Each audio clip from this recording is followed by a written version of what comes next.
Bonjour ma fille, comment tu vas? Comment ça ma fille, qui êtes-vous? Je m'appelle Moussa et je suis ton père, ton vrai père. Je crois que tu te trompes de personne monsieur, je connais très bien mon père, il m'a déposé ce matin et il viendra me chercher tout à l'heure, toi je ne te connais pas. Non, tu ne comprends pas, l'homme qui t'a déposé ce matin n'est pas ton vrai père, ta mère t'a menti, je suis ton père biologique, je suis ton vrai père, celui qui t'a donné la vie. Mon père, c'est celui qui m'a élevé, celui qui s'est battu pour que j'aille à l'école, qui me soutient dans tout, qui m'aime, qui est là chaque jour pour moi, pas un inconnu qui débarque pour me raconter n'importe quoi. Je t'en supplie, écoute-moi, ce n'est pas un hasard si je suis ici aujourd'hui, je ne suis pas venu pour te perturber ou te prendre à ta vie. Je suis revenu parce que j'ai enfin les moyens de t'offrir une vie meilleure, j'ai vécu toutes ces années aux États-Unis, j'ai travaillé dur, j'ai réussi, et aujourd'hui, je suis prêt à te reprendre avec moi, à te donner ce que je n'ai pas pu te donner, tu iras étudier dans les meilleures écoles aux États-Unis, je t'offrirai tout ce que tu voudras, ta vie va changer. Tu penses qu'il suffit de revenir, de parler de richesse et d'Amérique pour que je t'accepte? Tu m'as laissé, abandonné alors que je n'étais même pas encore né. Tu sais ce que ma mère a traversé, tu sais qu'elle a été rejetée par sa propre famille, qu'elle a dû travailler comme femme de ménage, comme vendeuse, comme tout ce que tu peux imaginer pour qu'on mange, et maintenant que tu es riche, tu crois que tu peux revenir et m'enlever à la seule vraie famille que j'ai connue? Je sais que j'ai fait une énorme erreur, je le reconnais, j'ai été lâche, je l'admets, mais j'ai changé, je suis un autre homme aujourd'hui, et je veux juste avoir une chance de réparer mes torts, une chance d'être ton père, une chance de t'aimer comme tu le mérites.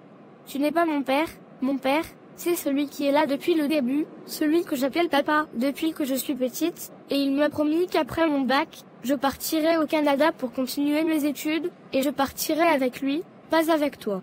Mais tu ne comprends pas cet homme, c'est pas ton sang, c'est moi qui suis ton sang, je t'ai cherché toutes ces années, ce que j'ai, je l'ai bâti pour toi. Je m'en fiche de ton sang, l'amour, c'est pas une question de sang, et si tu ne pars pas tout de suite d'ici, je prie, et je fais venir tout le monde, tu crois que tu peux débarquer comme ça, me dire je suis ton père, et que je vais te suivre, tu rêves. Laisse-moi tranquille. Ne fais pas de scandale s'il te plaît, je vais partir. C'est mieux pour toi cher monsieur. Mariam, je ne vais pas te mentir, depuis que j'ai appris qu'Abdoulaye va se marier, j'ai l'impression que quelque chose en moi s'est effondré, je me sens vide, et perdu, comme si on m'avait arraché le cœur sans prévenir. Tu l'aimais vraiment? Je l'aime toujours, et ce n'est pas une de ces histoires qu'on oublie avec le temps, c'est lui que j'ai toujours vu à mes côtés, pour le mariage, pour les enfants, pour tout, et hier je suis allé le voir, j'ai osé faire ça, même si je savais que je n'aurais probablement pas dû. Et qu'est-ce qu'il t'a dit? Il m'a dit qu'il m'aimait aussi, que c'était vrai, mais que l'amour ne suffisait pas, que dans cette vie, il fallait parfois faire des choix avec la tête et non avec le cœur, que nos différences, les refus de nos familles, les obstacles, tout ça avait fini par peser trop lourd, il a dit qu'il fallait avancer, que chacun de nous devait aller de l'avant, qu'on ne pouvait pas rester prisonnier de quelque chose qui ne peut plus exister.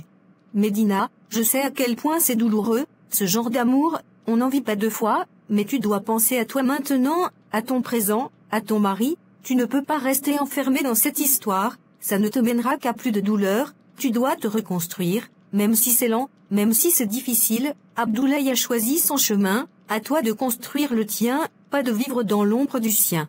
Tu as raison, je sais que tu as raison, mais j'ai l'impression que mon cœur ne t'écoute pas, il bat encore pour lui, et chaque nuit, quand Mokhtar me parle avec tendresse, je n'arrive pas à ressentir ce que je devrais ressentir, je joue un rôle, je fais semblant, mais c'est comme une prison dorée.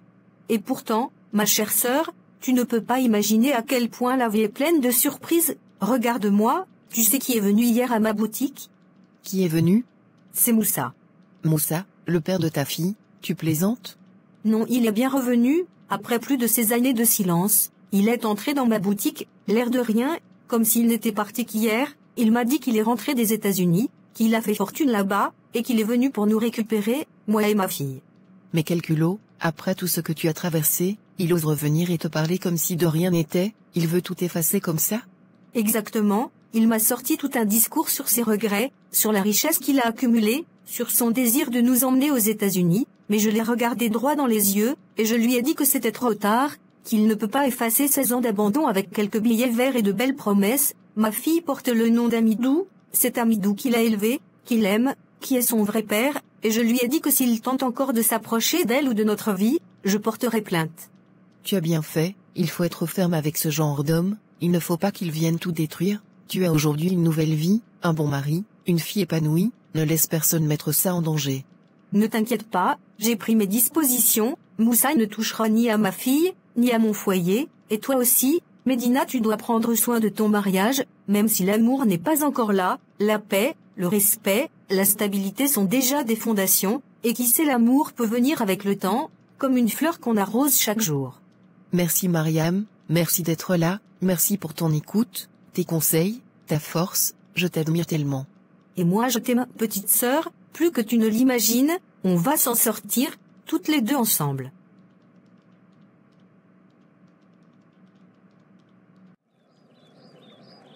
J'ai une bonne nouvelle pour toi, tu te rappelles ce dont on a parlé l'autre jour, cette envie que tu as de faire quelque chose, de ne pas rester à la maison à ne rien faire. Oui, je m'en souviens. Eh bien, j'en ai parlé à mon ami, tu sais, celui qui travaille dans la société, il m'a dit qu'il allait voir ce qu'il peut faire, et bonne nouvelle, il est prêt à te prendre, d'abord en stage, le temps d'évaluer les choses, et ensuite, si tout se passe bien, ils te proposeront un vrai contrat. Sérieusement, il va le faire. Oui, il a accepté, mais il m'a dit qu'il fallait juste attendre un peu, après son mariage, qui est prévu pour le 3 mai, donc d'ici là, tu pourras te préparer tranquillement. Alhamdoulilah, merci vraiment, je ne sais pas comment te remercier, c'est important pour moi, j'avais vraiment besoin de ça, merci pour ce que tu fais, pour tout. Tu n'as pas besoin de me remercier, je suis ton mari, ton bonheur et ton bien-être me tiennent à cœur, si je peux t'aider à t'épanouir, et je le ferai toujours, je veux que tu sois heureuse, pas seulement en apparence, mais vraiment heureuse. Mais justement, en parlant de ça, est-ce que tu peux me dire ce qui ne va pas? Je ne veux pas te forcer, mais je vois bien que tu n'es pas toi-même ces derniers temps, tu souris moins, tu parles peu, tu sembles perdu, et hier soir je t'ai entendu pleurer sous la douche, tu pensais que je dormais, mais non, et ça m'a vraiment touché. Est-ce que j'ai fait quelque chose? Est-ce que c'est à cause de moi? Non Mokhtar, tu n'as rien fait, tu es quelqu'un de bien, c'est pas de ta faute, c'est juste, quand j'ai mes règles, j'ai des douleurs très fortes, parfois c'est insupportable, et ça joue sur mon moral, ça me rend fragile et sensible, c'est tout, ne t'inquiète pas, ça passe toujours. Ah d'accord, je comprends mieux, je suis désolé que tu souffres comme ça, si c'est aussi douloureux, peut-être qu'on pourrait consulter un médecin, tu sais, des solutions existent pour soulager ce genre de douleur, je ne veux pas que tu continues à souffrir en silence. Non, ne t'inquiète pas, c'est déjà en train de passer, c'est juste une mauvaise période, ça va aller, je suis habitué à ça depuis des années, j'ai appris à gérer. D'accord, si tu es sûr, alors je te fais confiance, mais s'il y a quoi que ce soit, vraiment quoi que ce soit, promets-moi de ne pas le garder pour toi, tu peux tout me dire ma chérie, je suis là, pas seulement comme ton mari, mais comme ton partenaire, ton soutien, ton ami. Merci beaucoup mon amour. Tu es une femme incroyable, je sais que ce n'est pas facile pour toi, mais moi je crois en nous, je crois que les choses s'amélioreront, et je suis prêt à attendre, à être patient, à te comprendre, parce que je t'aime, et parce que j'ai confiance en toi, ensemble, on peut faire de grandes choses. Je t'aime aussi. Abdoulaye mon fils, je voulais te parler un peu, après ma rencontre avec ta future épouse, je me suis sentie soulagée, apaisée même, c'est une bonne fille, je l'ai observée, je l'ai écoutée, je l'ai même testée un peu sans qu'elle ne s'en rende compte, elle est respectueuse, elle parle peu, mais elle parle juste, elle a ce calme, cette douceur dans le regard qui montre l'éducation, je suis persuadée qu'elle sera une bonne femme pour toi. Merci maman, je suis content que tu l'aimes bien. Tes impressions comptent beaucoup pour moi, et je te promets que je vais bien prendre soin d'elle, je mettrai tous tes conseils en pratique. Le mariage, ce n'est pas juste une cérémonie, des habits et de la danse, c'est un engagement de chaque jour, c'est difficile, et l'homme c'est lui le pilier, si tu veux que ta femme t'aime sincèrement, commence d'abord par lui donner de l'amour, de l'attention et du respect, la femme, elle est comme un miroir, elle reflète ce qu'elle reçoit, si tu lui offres la colère, elle te répondra par la froideur, si tu lui offres la tendresse, elle te baignera d'affection, si tu lui donnes la confiance, elle te construira un foyer paisible. et je veux que tu n'oublies jamais ceci, la fidélité, le dialogue, la patience, et surtout la communication, ce sont les piliers du mariage. Il y aura des incompréhensions, des désaccords, parfois même de la colère, mais c'est à toi, en tant qu'homme, en tant que chef de ton foyer, de garder ton calme, de protéger l'unité. Ce n'est pas une faiblesse que de baisser le ton, c'est une force, parce que celui qui sait parler avec sagesse éteint le feu avant qu'il ne ravage la maison. D'accord, c'est compris maman. Tu dois aussi bien prendre soin d'elle matériellement. Tu es l'homme, même si elle vient d'une famille riche, même si son père est connu et qu'elle a tout à sa disposition, cela ne veut pas dire que tu dois baisser les bras. Tu vivras selon tes moyens avec dignité. Ce n'est pas à elle de te nourrir, de t'habiller, ou de porter les charges du foyer. Une femme qui dépense sur son mari, qui s'occupe de tout pendant que lui ne fait rien, elle finira par perdre le respect qu'elle lui porte, et une femme qui ne respecte plus son mari, ce n'est plus une épouse, c'est une colocataire. Tu as raison maman, c'est un point que je comprends très bien, je ferai tout ce qui est en mon pouvoir, pour prendre soin d'elle et préserver mon rôle. Je veux que tu sois fier de moi, que le foyer que je bâtirai soit digne de ton nom. Mon fils, c'est tout ce que je te souhaitais, tu sais, même après ton mariage, même si tu deviens un homme plus grand que ton père, sache que ma porte te restera toujours ouverte. Si un jour tu as besoin de parler, de conseils, ou même juste d'un repas chaud, je serai toujours là. Tu as toute ma bénédiction, que Dieu te guide dans ton rôle d'époux, qu'il vous accorde un foyer stable, des enfants sains, et une entente durable. Amine, merci beaucoup maman. Bonjour, c'est toi Amidou?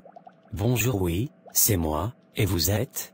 Moi c'est Moussa, le père de la fille que tu appelles aujourd'hui ta fille, et l'homme avec qui Mariam a eu cette fille avant que tu ne viennes les prendre en otage. Je ne comprends pas bien, en otage tu dis, de qui tu parles exactement? Je parle de ma femme Mariam, et ma fille. J'ai quitté ce pays il y a des années, c'est vrai, mais ce n'était pas pour les abandonner, c'était pour chercher un avenir meilleur, pour leur construire une vie digne, et maintenant que je suis revenu, tu te permets de prendre ma place, comme si je n'avais jamais existé? Mariam m'a tout raconté, tu l'as abandonnée alors qu'elle portait ton enfant, tu es parti sans laisser de nouvelles, sans rien, elle a été chassée par ses parents, rejetée par sa famille, elle a dormi dans la rue, travaillé comme une esclave pour subvenir aux besoins de cet enfant que toi tu as mis au monde, puis oublié, et aujourd'hui, tu oses te pointer ici, comme si de rien n'était, pour parler de ta femme et de ta fille. Tu n'as pas honte?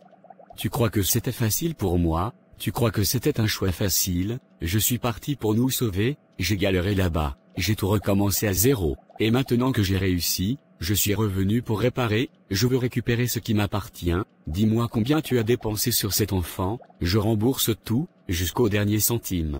L'amour, l'éducation, la présence au quotidien, les nuits blanches quand elle avait de la fièvre, les devoirs que j'ai corrigés, les conseils que je lui ai donnés, les câlins que je lui ai faits quand elle pleurait, le respect que je lui ai appris, la dignité que je lui ai redonnée, tout ça n'a pas de prix, ce que j'ai investi en elle, aucun billet de banque ne peut le rembourser. Je m'en fous de tes discours de grand philosophe, c'est mon sang qui coule dans ses veines, et Mariam c'est moi qu'elle aimait à l'époque, c'est moi qu'elle a connu la première fois, tu ne peux pas effacer ça avec quelques beaux gestes et de l'argent. Peu importe ce que tu feras, elle restera ma fille, et elle va te le rappeler un jour. Ce que tu appelles ton sang n'a jamais été là quand cette petite fille avait besoin de boire du lait, ce sang n'a pas payé ses cahiers ni ses frais de scolarité, ce sang n'était pas là pour l'emmener chez le médecin ou pour sécher ses larmes, moi je l'ai vu grandir, moi je l'ai appelée ma fille, bien avant qu'elle ne m'appelle papa, alors tu ne récupéreras rien ici, ni elle, ni sa mère, ce que tu as lâchement abandonné, tu n'as plus aucun droit de le revendiquer. Donc ce sont des menaces, cher Amidou, tu crois que tu peux m'intimider? Appelle ça comme tu veux, mais retiens bien ceci, si jamais tu t'approches encore une seule fois de ma fille ou de ma femme, je te promets que tu n'auras plus jamais l'occasion de prononcer leur nom, je protège ma famille, va réclamer ailleurs ton passé, pas assez chez moi. Si tu étais un vrai homme, tu ferais ton propre enfant, tu ne t'accaparerais pas la fille des autres, ou bien tu es impuissant.